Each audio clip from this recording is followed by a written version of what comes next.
saya beritahukan ke yang lokal A ya, untuk pertemuan yang ke-9 dan ke-10 silahkan nanti dipelajari dari rekaman yang Ustadz kirimkan. Nah, mengingat waktu kita tinggal ya sekitar 2 minggu lagi menjelang ujian, dan tak mungkin untuk melakukan pertemuan secara sempurna.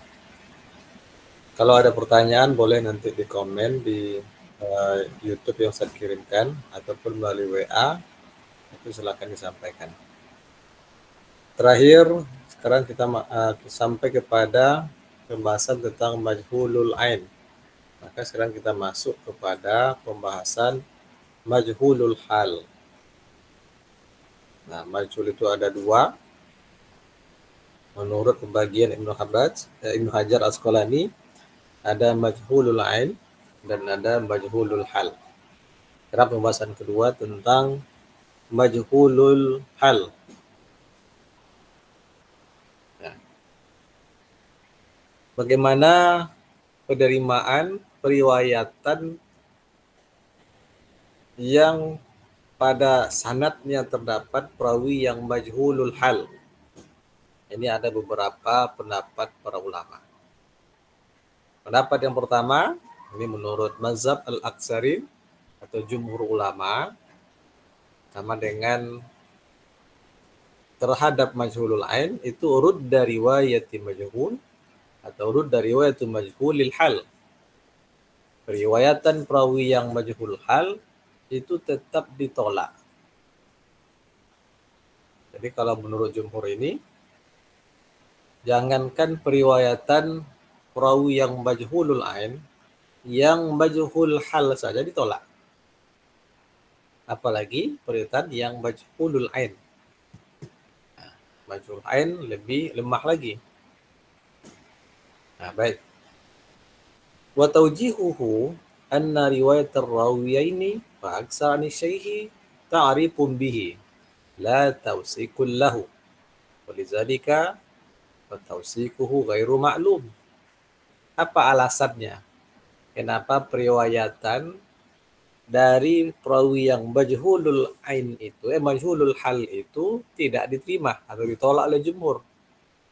Nah, alasannya begini, bahwa periwayatan dari dua orang murid atau lebih murid daripada perawi yang majhul tadi, ada banyak masuk ini.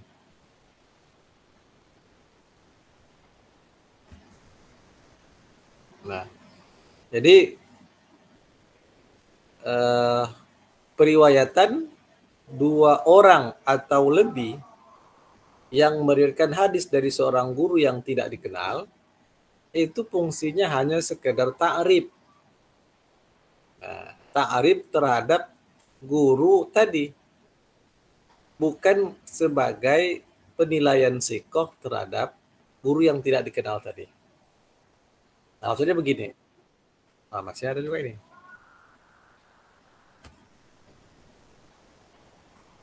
Nah, jadi maksudnya seorang guru, seorang perawi yang memiliki dua orang murid. Nah, itu hanya menunjukkan ta'rif terhadap perawi yang tidak dikenal tadi, yang memiliki dua orang murid tadi. Ta'rif hanya sekedar mengenal dirinya. Nah, tapi bukan sebagai penilaian sikoh terhadap guru yang tidak dikenal tadi dengan dua orang murid. Jadi periwayatan hal yang mana seorang perawi yang majhul punya dua orang murid atau tiga atau lebih, itu bukan sebagai penilaian sikoh terhadap perawi yang majhul tadi, tapi itu hanya sekedar ta'rif saja. Nah, maka setakat itu penilaian sikoh terhadap guru yang memiliki beberapa murid tadi itu tetap dianggap tidak diketahui. Tidak ada penilaian sikohnya. Nah, banyaknya murid seseorang itu hanya menunjukkan dia itu dikenal, tapi tidak menunjukkan dia dinilai sebagai sikoh. Nah, itu pendapat jumhur. Artinya tetap ditolak. Nah, kemudian pendapat yang kedua,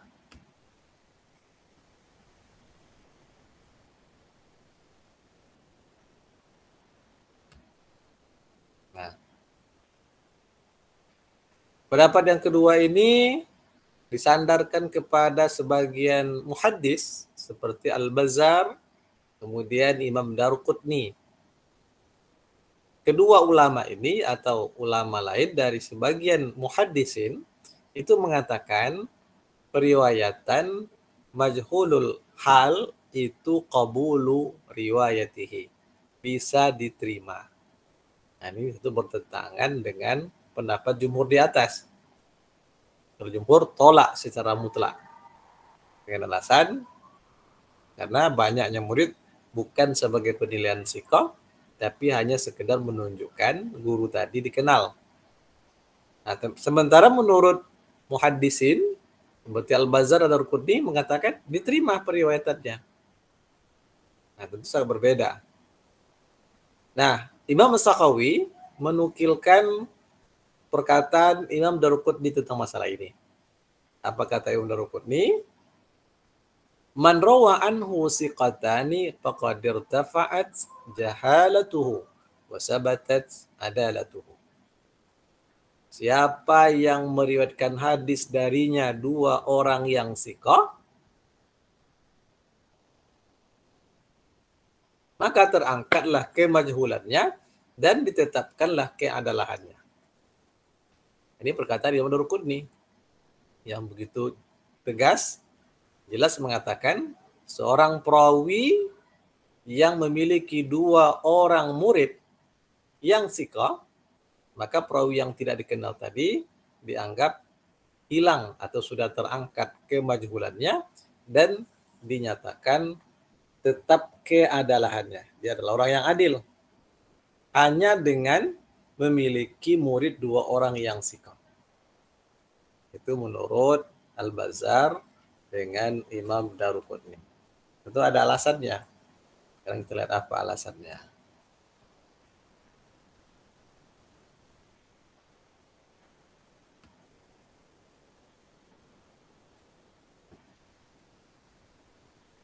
Nah.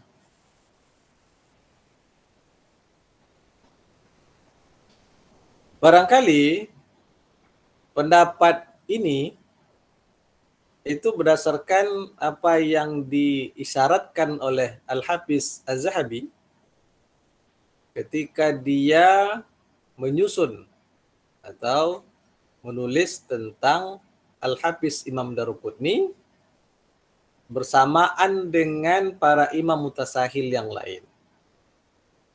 Dengan menyatakan bahwa Imam Daruqutni itu dia termasuk orang yang mutasahil pada sebagian tempat. Pada sebagian tempat. Di mana letak ketasahulannya Imam Daruqutni itu berdasarkan inilah. Karena dia menerima periwayatan perawi yang majhul, yang tidak dikenal, dengan syarat memiliki minimal dua orang murid yang siqah. Nah, itu alasannya. Tapi Imam Daruqutni sebagian tempat dia berada pada manhaj mu'tadil. Tapi sebagian lagi berada pada manhaj mutasahil. Nah, ini bisa ada yang mau masuk.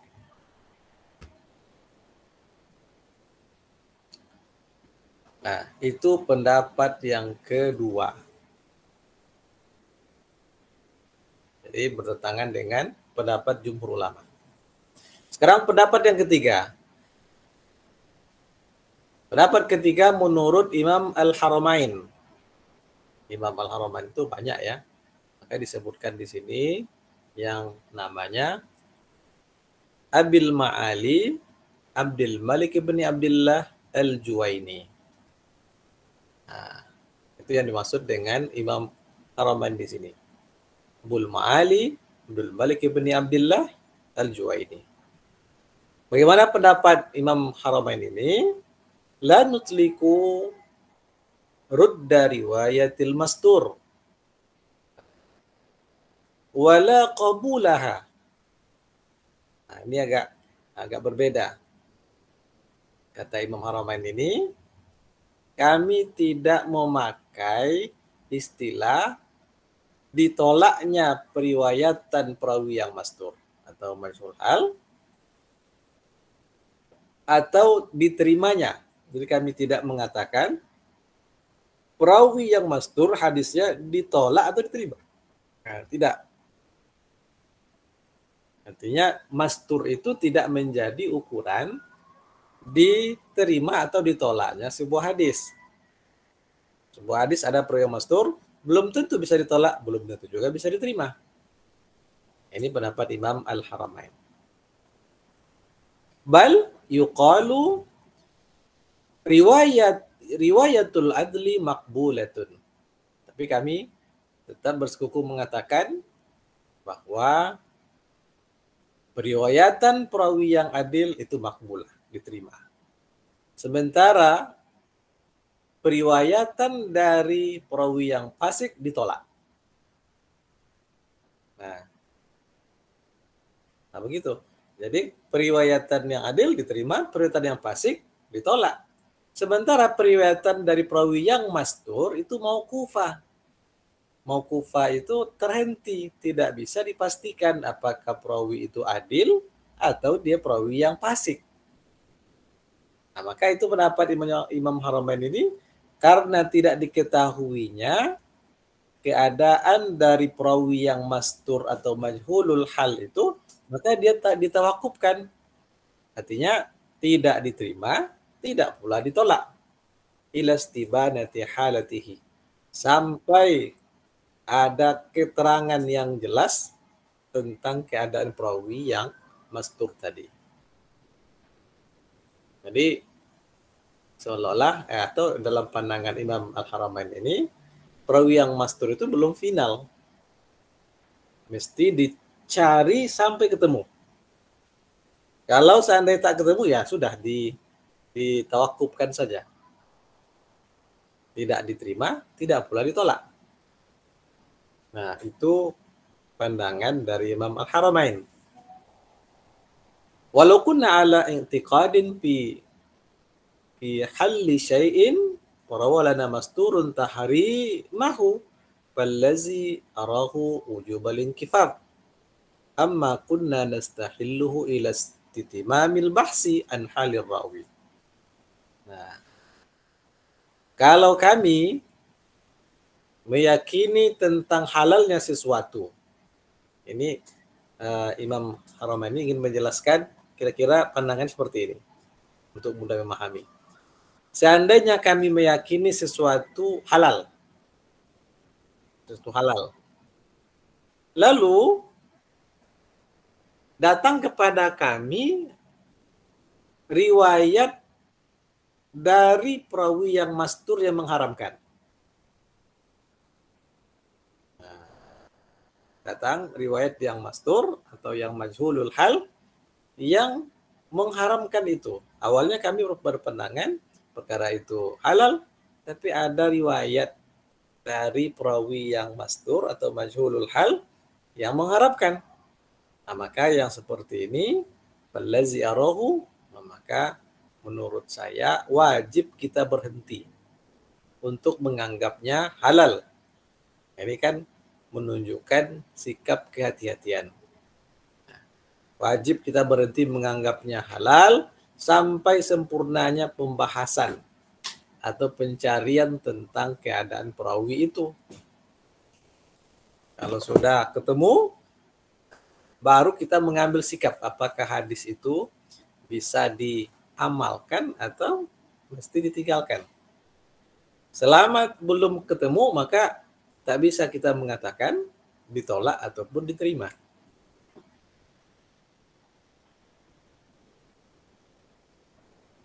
Nah, itu pendapat dari Imam Al-Juwaini. Kemudian bagaimana dengan Ibnu Hajar? Nah, ini dia.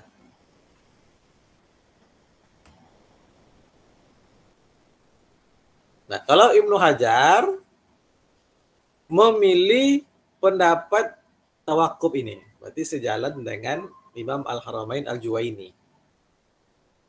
Artinya belum bisa diterima, belum bisa ditolak sampai ada keterangan yang menguatkan salah satunya. Selama tidak, maka itu ditawakufkan. Nah, Faqal, Ibnu Hajar mengatakan, wa tahqiqu anna riwayatul masturi wa nahwihi mimma fihi al-ihtimal la yutlaqul qawlu bi raddiha wa la bi qabuliha bal hiya mauqufatun ila istibadati halihi kama jazama bihi Imamul Haramain. Nah, jadi Ibnu Hajar pun mengikut kepada pendapat Imam Haramain yang memilih tawakuf, tidak menolak, tidak pula menerima. Nah, apa kata Ibnu Hajar? Yang benar bahwa periwayatan perawi yang mastur dan yang semisal itu mengandung beberapa kemungkinan. Nah, beberapa kemungkinan. Sehingga tidak bisa dipakaikan atau tidak bisa dikatakan ditolak, juga tidak bisa dikatakan diterima. Tetapi mauqufah, dia harus ditawakufkan sampai ada keterangan yang menjelaskan keadaannya. Sebagaimana sudah dipastikan pandangan seperti ini oleh Imam Al-Haramain Al-Juwaini tadi.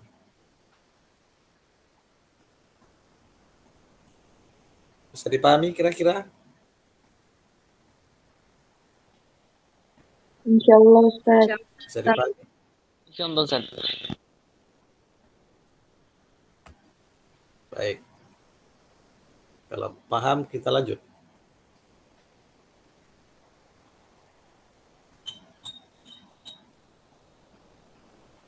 Berikutnya, apakah periwayatan perawi yang majhul itu bisa menjadi kuat kalau disertai oleh pendukung, jalur pendukung atau muthaba'ah? Apakah periwayatan perawi yang majhul atau sebuah hadis yang di dalamnya ada perawi yang majhul itu bisa naik derajatnya? Nah, kalau yang majhul kan jelas hadisnya dhaif. Bisa enggak riwayatnya menjadi kuat, minimal naik kepada hasan li ghairihi dengan adanya tabi'? Nah, ini persoalannya lagi.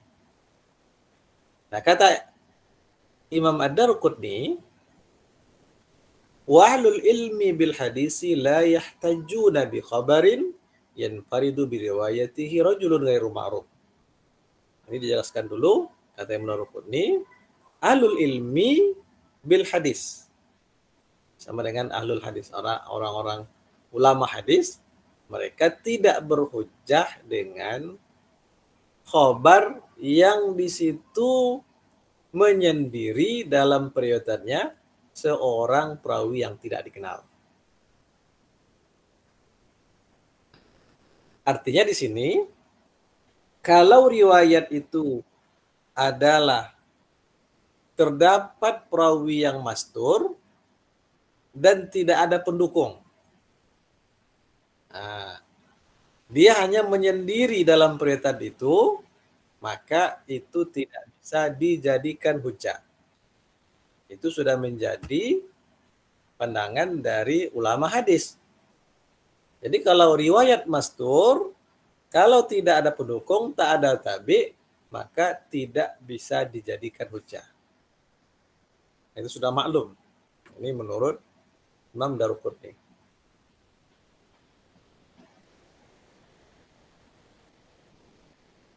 Nah, karena yang bisa menjadi sandaran ilmu menurut mereka itu hanyalah kalau perawinya orang yang adil dan masyhur.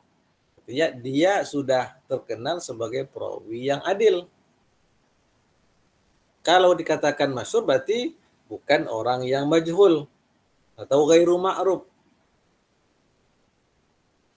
Nah, jadi sesungguhnya ilmu itu ditetapkan apabila perawinya adalah orang yang adil, yang terkenal keadilannya, atau seseorang yang sudah terangkat nama kemajhulan darinya. Nah, ini maksudnya apa? Seseorang yang memang dalam sanad itu disebut secara majhul. Seperti contoh sebelumnya, namanya Imam Syafi'i. Qala Syafi'i haddatsani as-siqatu. Nah, kata Imam Syafi'i, telah menceritakan kepadaku guru yang siqah. Nah, kemudian disebutkan dari si fulan. Lalu, walaupun dalam riwayat atau sanad Imam Syafi'i ini disebutkan secara majhul, cuman bisa ditelusuri. Kalau Imam Syafi'i mengatakan dia meriwayatkan hadis dari seorang guru yang siqah, kemudian gurunya si fulan, maka guru yang majhul yang disebut dengan bahasa siqah ini itu bisa dilacak orangnya. Setelah berhasil dicari siapa orangnya, maka hilanglah kemajhulannya. Kalau sudah hilang kemajhulannya, tidak lagi status sebagai perawi yang majhul, kecuali dalam sanad itu. Nah, jadi kalau sudah terangkat kemajhulannya atau terangkat kemajhulan itu darinya karena muridnya yang memberikan hadis darinya lebih minimal 2 atau lebih. Nah, maka terangkat kemajhulannya. Ini menurut sebagian pendapat. Nah, kalau seperti itu, faiza kana hazihi sifatuhu irtafa'anhu ismul jahalah wa sara hina izin ma'rufan. Kalau sudah begitu terangkat kemajhulannya, maka saat itu sudah dianggap dia orang yang dikenal ma'ruf. Nah, kalau sudah ma'ruf, tidak lagi dikatakan dia sebagai perawi yang majhul, maka tentu hadis yang diriwayatkan bisa diterima. Nah, itu. Lalu, adapun perawi yang tidak meriwayatkan darinya kecuali murid, satu orang murid, yang murid itu menyendiri dalam meriwayatkan sebuah hadis, maka seperti wajib untuk bertawakuf sampai ada dalil lain yang menyetujuinya. Nah, berarti mesti ditawakufkan, tidak bisa diterima selama perawi itu majhul dan tidak ada pendukung. Kalau ada pendukung, maka itu bisa terima. Kalau tidak ada pendukung, maka periwayatannya ditolak. Berarti jalur periwayatan yang di situ ada perawi yang majhul pada dasarnya dhaif dan bisa naik menjadi hasan li ghairihi kalau ada pendukungnya.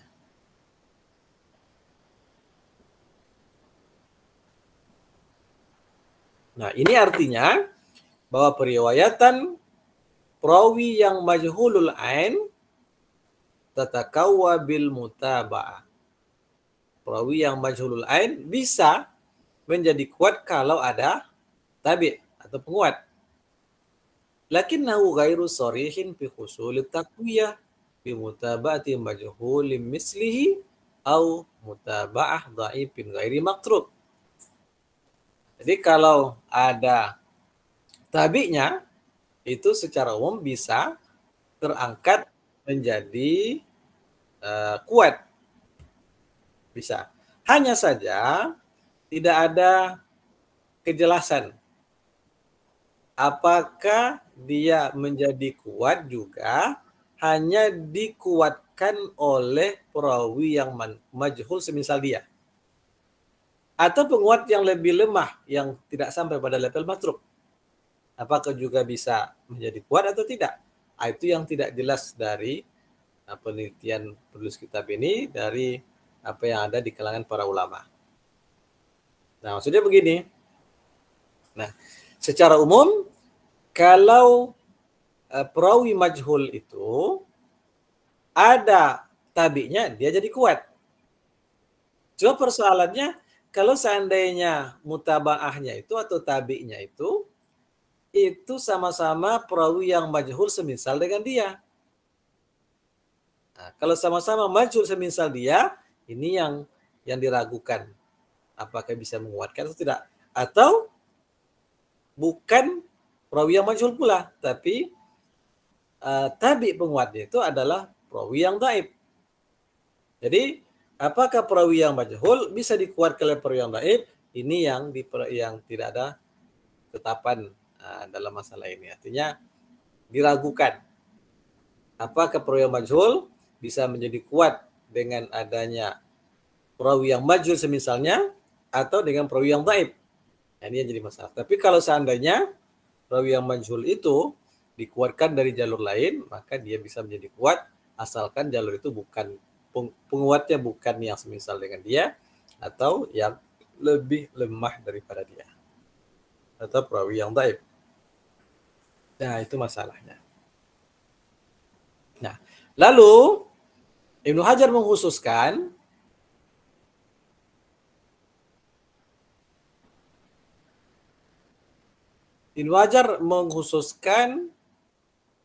periwayatan mastur atau majhulul hal dengan penyebutan fi ma yataqawwa min riwayatid dhaifah duna riwayati majhulul ain. Kata Ibnu Hajar, periwayatan mastur itu bisa menjadi kuat dengan dikuatkan oleh riwayat-riwayat yang dhaif, tapi banyak. Dan tidak bisa dikuatkan oleh jalur perawi yang majhulul ain. Nah, kalau majhulul ain kan sama-sama apa? Sama-sama majhul, maka tidak bisa. Majhul ain itu lebih lemah lagi daripada periwayatan majhul hal. Masa yang lebih lemah menguatkan yang lebih kuat kan tidak mungkin. Maka tidak bisa diterima. Dia bisa diterima atau bisa menjadi kuat kalau diriwayatkan oleh banyak riwayat yang dhaif. Tentu dhaifnya juga tidak sampai pada level matruk yang dianggap hadisnya sampai pada level palsu. Nah, itu kehujahan apakah periwayatan yang majhul itu bisa menjadi kuat disebabkan karena adanya tabi. Bisa dipahami kira-kira? Bisa, Ustaz. Bisa, Ustaz. Insyaallah, Ustaz. Ustaz. Ada pertanyaan sampai di situ? Nah, ini masuk kita kepada kaidah yang sangat penting tentang masalah kemajhulan. Kalau bisa dipahami kita lanjut. Nah, min dawabit maudu'il jahalah. Di antara dawabit atau kaidah-kaidah yang terkait dengan kemajhulan. Nah, baik. Yang pertama, annal khilafa fi qabuli riwayatil majhul innama huwa fi haqqin man duna as-sahaba radhiyallahu anhum. Wa amma as-sahabatu fa inna jahalatahum ghairu qadihah li'annahum udulun bita'dilillahi lahum. Nah, ini dhabit yang pertama. Nah, dhabit yang pertama, perbedaan pendapat tentang diterimanya periwayatan majhul hanya berlaku pada selain tingkatan sahabat. Nah, jadi perbedaan pendapat apakah periwayatan majhul diterima dan ditolak, perbedaan itu hanya pada perawi yang majhul selain tingkat sahabat. Tabi'in, tabi'in, dan seterusnya. Bagaimana kalau perawi yang majhul itu ada pada tingkatan sahabat? Kalau selain sahabat diperselisihkan seperti yang dibicarakan sebelumnya. Adapun kalau perawi yang majhul itu adalah pada tingkat sahabat, maka kemajhulan sahabat itu ghairu qadihah. Dia tidak buruk, tidak jelek, tak ada masalah. Nah, tapi bukan pula jalur yang mursalnya tidak begitu. Ini sahabatnya ada, tapi dalam bentuk majhul. Nah, itu aja masalahnya. Apa sebab? Karena semua sahabat itu adalah adil dengan pentakdilan langsung dari Allah kepada mereka. Nah, itu kalau sahabat. Umpamanya dalam jalur itu diriwayatkan dari Imam Nafi. Imam Nafi kan seorang tabi'in, tidak pernah berjumpa dengan Nabi. Tapi Imam Nafi tidak meriwayatkan langsung dari Nabi. Tapi dia katakan min atau an rajulin min ashabi Rasulillah sallallahu alaihi wasallam. Namanya dia katakan dia terima dari seorang laki-laki dari sahabat Nabi. Nah, maka walaupun dia tidak menyebutkan siapa nama sahabat itu, dan dia majhulkan, maka periwayatan Imam Nafi ini bisa diterima. Apa sebab? Yang dia majhulkan itu adalah level sahabat, maka bisa diterima. Kalau level selain sahabat itu ditolak. Nah, di situ letak masalahnya.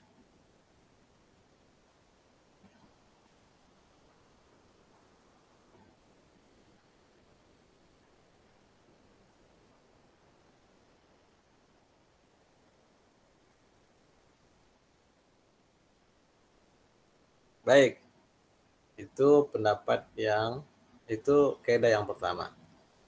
Kita lanjutkan saja biar lebih cepat ulasan tidak kita baca. Sekarang dobit yang kedua.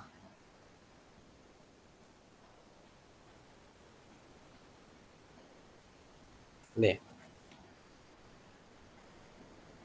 Dobit yang kedua.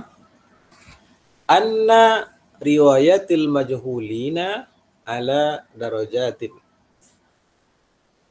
Maksudnya periwayatan para perawi yang majhul itu bertingkat-tingkat. Tidak pada satu tingkat saja. Tapi ada beberapa tingkatan.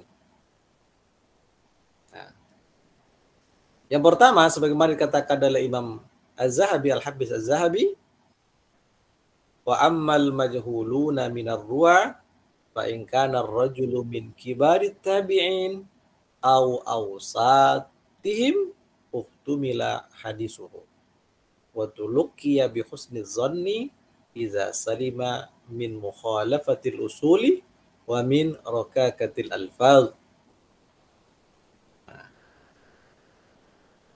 Itu tingkatan yang pertama.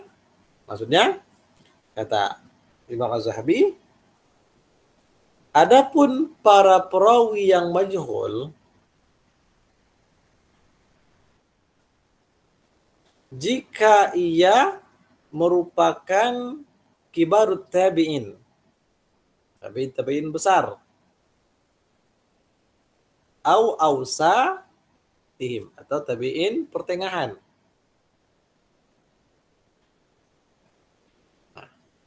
Kalau yang di atas tadi kan, kalau yang majhul itu level sahabat, maka diterima. Sekarang yang majhul itu bukan level sahabat, tapi level tabi'in besar atau tabi'in pertengahan. Tabi'in besar itu dia tidak bertemu dengan Nabi, tapi bertemu dengan sahabat-sahabat Nabi kibar. Namanya Ibnu Sirin. Dia lahir tahun 34 Hijriah.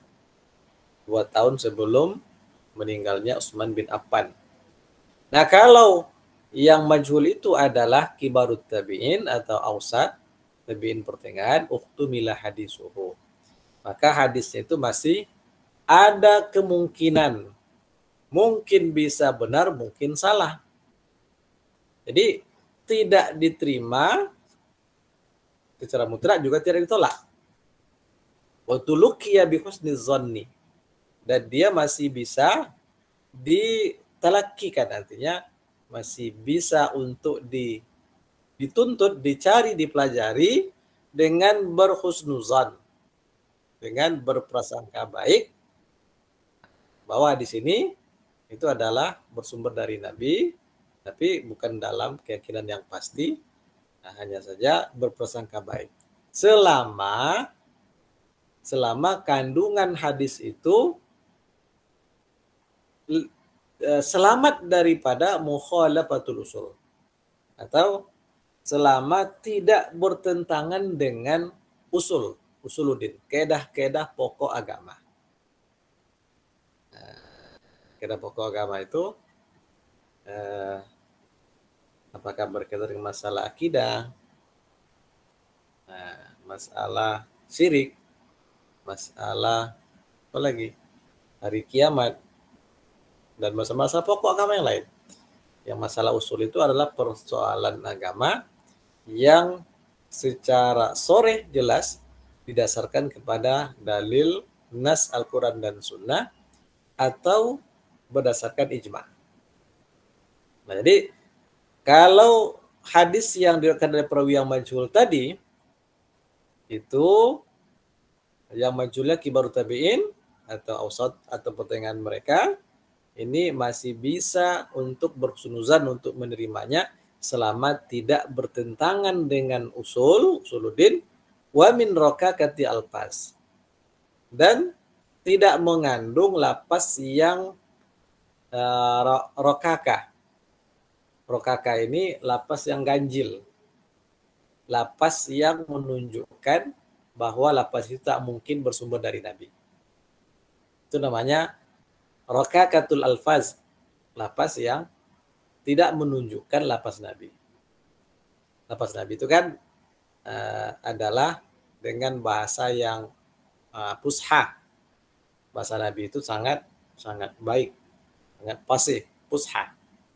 Nah, sangat fusha, ringkas, padat, mudah untuk dipahami.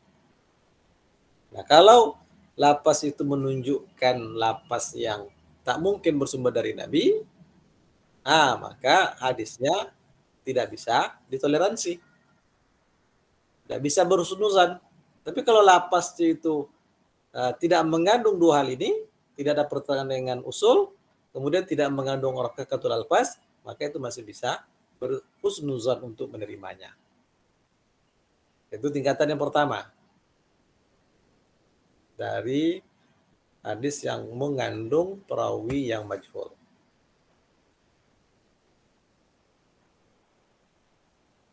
Kita lihat.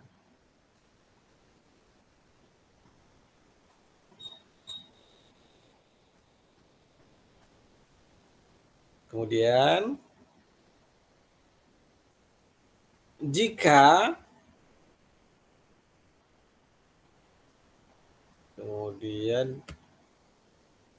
jika perawi yang majhul itu adalah sigharut tabi'in. Kalau tadi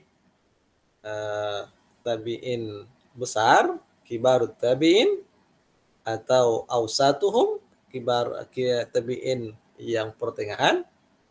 Nah, seperti tadi. Sekarang kalau yang majhul itu adalah sigharut tabi'in, tabi'in kecil. Artinya tabi'in ini itu memang bertemu dengan sahabat, tetapi bukan sahabat-sahabat yang utama atau sahabat-sahabat yang sahabat-sahabat senior yang hidup dengan Nabi pada waktu yang lama. Tapi ini tabi'in kecil. Nah, tabi'in kecil. Tabi'in kecil itu namanya mereka yang hidup pada tahun 80 ke atas. Seperti Imam Abu Hanifah, itu masih dikatakan tabi'in, tapi tabi'in kecil. Nah, kalau yang majhul itu ada tabi'in kecil, fasaihu riwayati khobarihi, masih boleh untuk memberikan khobarnya. Tetapi wa yakhtalifu zalika bi ikhtilafi jalalatir rawi anhu wa taharrihi wa adami zalik. Masih boleh untuk diriwayatkan khabarnya, hanya saja yang demikian itu diperselisihkan, berbeda disebabkan dengan perbedaan jalalatul rawi, ketinggian kepribadian seorang perawi yang meriwayatkan hadis daripada dia. Artinya begini, kalau yang majhul itu tabi'in kecil, masih boleh diriwayatkan, dilihat dari muridnya seperti apa. Apakah muridnya orang yang siqah itu seperti apa? Itu melihat itu. Nah, itu yang dimaksudkan di sini. Kemudian, jika yang majhul itu adalah tabi'in atau orang setelah mereka. Nah, makanya seperti ini sima izan paradabihi. Maka itu langsung didaifkan khobarnya. Apalagi kalau menyendiri. Sedangkan ada pendukung saja. Kalau yang majhul itu adalah tabi'in, itu langsung dilemahkan. Apalagi kalau dia menyendiri. Baik.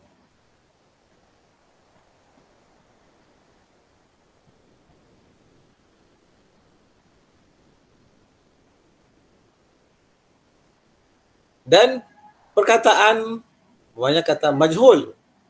Orang perawi dikatakan majhulun.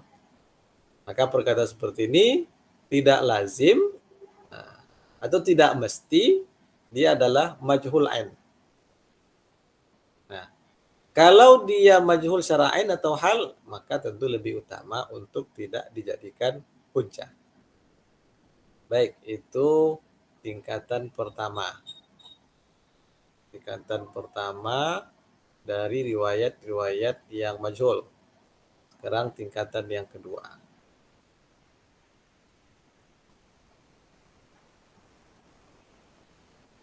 Ini tingkatan kedua.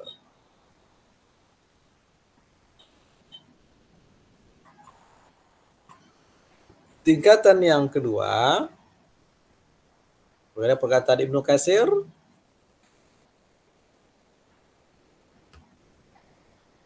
Nah, kata Ibnu Katsir, fa'ammal mubhamul lazi lam yusamma aw man summiya wala tu'rafu ainuhu fahaza mimman la yuqbalu mimman la yaqbilu riwayatahu ahadun alimnahu walakinnahu iza kana fi asri tabi'in wal qurudil mashhud lahum bil khair fa innahu yusta'nasu bi riwayatihi wa yustada'u biha fi mawatin wa qad waqa'a fi musnadil imam Ahmad wa ghairihi min hadzal kubaili katsir. Jadi kata Ibnu Katsir, adapun perawi yang mubham yang tidak disebut namanya atau yang disebut namanya tapi tidak dikenal ainnya. Perawi mubham tidak disebut namanya, pokoknya dengan kata rajulun saja. Hadatsani rajulun, berarti dia mubham. Memang nama tidak disebut. Atau yang disebut namanya, umpamanya hadatsani Sufyan atau hadatsani Abdullah, tapi tak tahu Abdullah yang mana. Nah, maka dia adalah perawi yang mubham. Kalau yang seperti ini, sejauh pengetahuan kami, kata Ibnu Katsir, tak satu pun ulama yang menerima riwayatnya. Nah, tak ada satupun ulama yang menerima riwayatnya. Tetapi iza kana fi asri tabi'in wal qurdil mashhud lahu bil khair. Tapi kalau yang mubham itu adalah perawi pada level tabi'in atau qurunul mashhud lahu bil khair. Qurun itu artinya abad-abad yang disaksikan mereka itu memiliki kebaikan. Artinya abad kedua dan ketiga itu qurunul mashhud. Abad keempat tidak masuk lagi. Ini berdasarkan hadis Nabi, khairul quruni qarni, sebaik-baik masa adalah masaku. Summal lazina yalunuhum, kemudian masa berikutnya. Summal lazina yalunuhum, kemudian masa berikutnya. Artinya 3 abad pertama itu masih dianggap sebagai qurunul masyhud. Nah, itulah yang disebut dengan orang-orang salaf. Nah, kalau yang majhul itu adalah generasi tabi'in yang masuk dalam kategori qurunul masyhud tadi, fa innahu yusta'nasu bi riwayatihi. Jadi riwayatnya masih bisa dimaafkan. Nah, wa yustadau biha fi mawatin, dan bisa sebagai penerang pada beberapa tempat. Artinya sebagai penjelas, itu masih bisa. Kalau yang majhul itu pada masih dalam qurunul masyhud sampai pada abad 3 abad pertama. Nah, dan ini memang ada dalam musnad Imam Ahmad bin Hambal dan juga musnad yang lain, dalam kitab yang lain. Memang dalam kitab musnad Ahmad itu ada hadis yang diriwayatkan oleh perawi yang majhul. Tapi mereka yang majhul itu adalah pada level tabi'in atau qurunul masyhud. Itu masih bisa dipakai untuk beberapa tempat. Tentu dengan syarat-syarat yang ketat. Baik, itu dhabit yang kedua.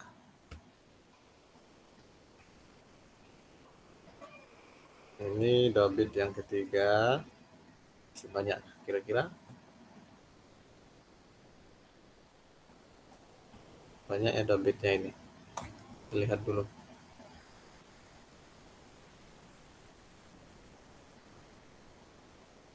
Banyak sekali.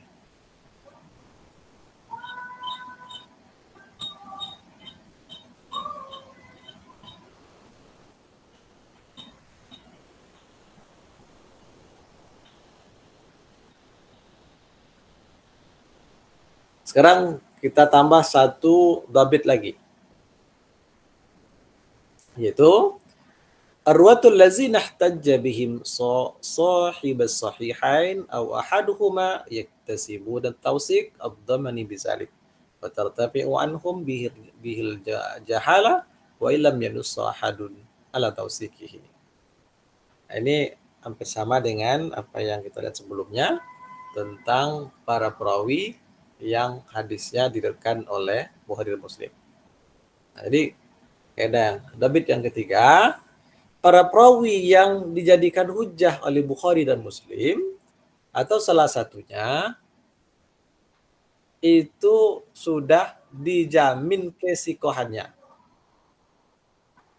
Nah, sudah dijamin kesikohannya dengan diriwayatkan oleh Bukhari dan Muslim itu dalam kitab sahih keduanya. Nah, kalau dikatakan sudah terjamin kesikohannya, berarti terangkat kemajhulannya, sekalipun tidak ada teks para ulama yang menyatakan sikoh. Jadi walaupun tak ada teks ulama yang mengatakan sikoh, dia tetap dianggap sikoh. Apa sebab? Karena kalau Bukhari Muslim meriwayatkan hadisnya, itu sudah menjadi jaminan bahwa dia adalah orang yang sikoh. Nah, ini tidak kita perpanjang-panjang karena sudah kita bahas pada bagian sebelumnya tentang para perawi Bukhari dan Muslim.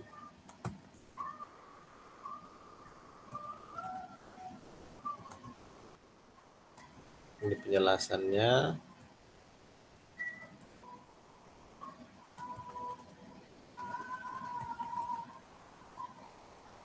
Nah, baik. Nanti kita lanjutkan pada dhabit yang keempat, halaman 105. Sampai di situ ada pertanyaan? Kalau ada silakan.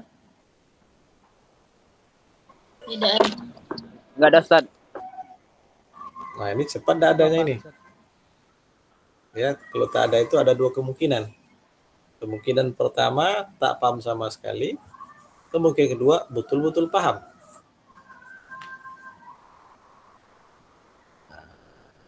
Gimana? Silakan Aulia. Terima kasih Ustaz. Izin bertanya Ustaz, di Ya. bagian dobit yang kedua, di Mm-mm. tingkatan yang pertama, tadi kan Imam Zahabi mengatakan, adapun rawi yang majhul jika ia merupakan tabi'in besar atau tabi'in pertengahan. Itu tadi bagaimana ya Ustaz? Jika tabi'in besar dan tabi'in pertengahan Ustaz, yang rawinya majhul Ustaz. Terima kasih Baik. Ustaz. Nah, ini kita lihat kembali. Pada dobit yang kedua, majhul itu kan bertingkat-tingkat kan itu. Nah, adapun majhul dari perawi yang majhul, kalau dia berasal pada tabi'in besar ya. Kalau sahabat ada masalah ya. Ya Ustaz. Kalau dia tabi'in besar atau tabi'in pertengahan, maka kemungkinan diterima dan ditolak, kemungkinan sahih dan mardud itu seimbang. Maka dikatakan uhtumila hadisuhu. Uhtumila itu kemungkinan dua-duanya sama. Karena kemungkinan keduanya sama, mungkin dia makbul, mungkin juga mardud, maka masih tetap diteliti atau diterima atau berhusnuzon bahwa masih besar harapan ini bisa dipakai. Artinya masih berat untuk dipakai, diterima daripada ditolak.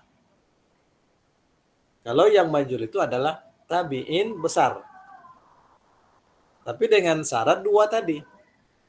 Tidak bertentangan dengan usuluddin atau pokok-pokok agama dan tidak mengandung lapas yang ganjil atau rakakatul alfaz.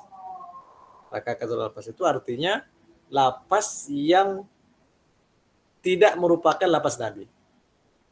Contoh begini, kan para ulama berselisih, berbeda pendapat tentang kesahihan sebuah hadis dalam Sahih Bukhari. Hadis itu ketika ada dua orang kalau tidak salah dalam keadaan sakit, berpenyakit kulit ya, atau dalam keadaan sakit, kemudian mereka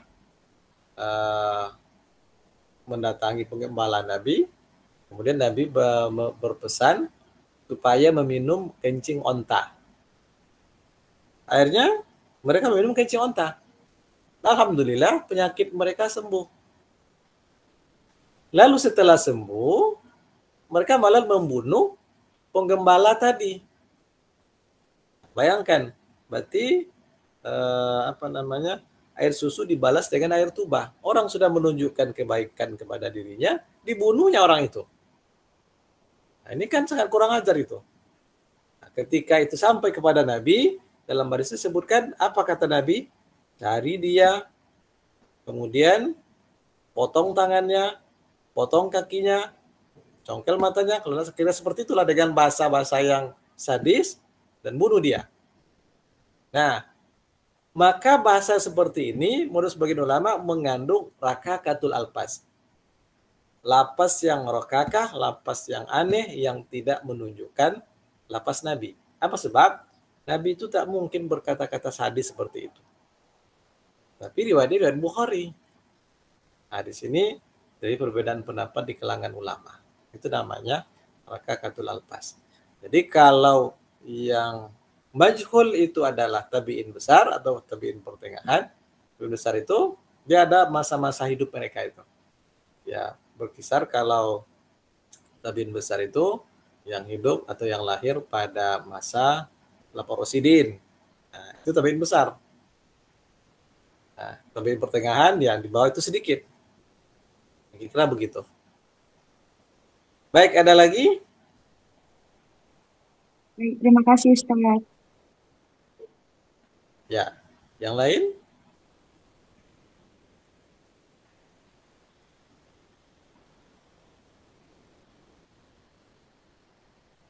Izin bertanya Ustaz. Ya. Tadi kan Ustaz bahwa periwayatan perawi yang majhul itu tetap ditolak.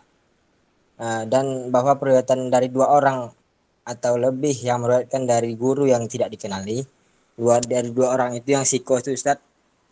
Jadi yang menjadi kekhususan Bukhari dan Muslim ini apa Ustaz? Itu saja Ustaz.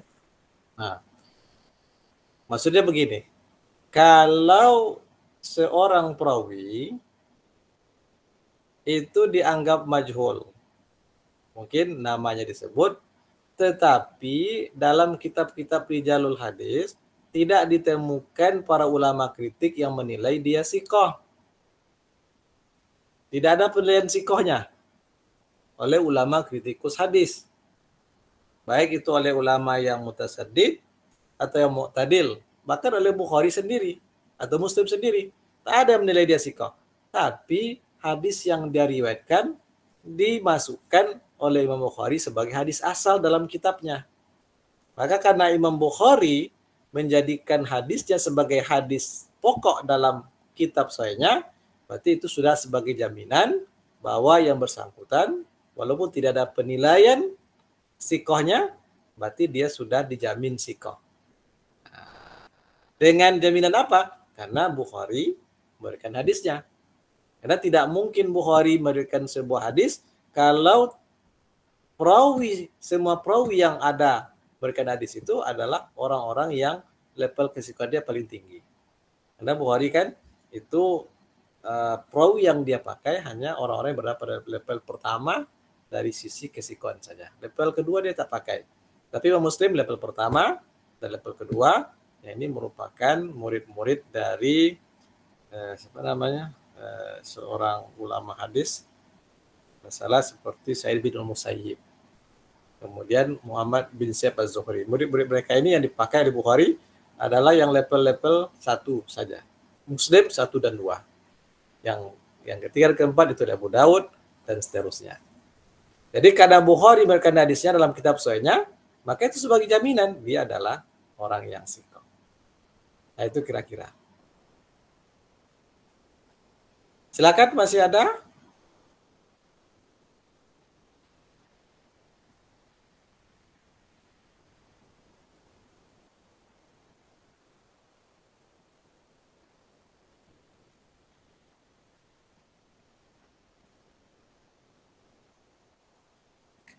Baik, kalau tak ada kita cukupkan sampai di sini. Dan kita tutup dengan membaca hamdalah. Alhamdulillahirabbil alamin. Alhamdulillahirabbil alamin. Assalamualaikum.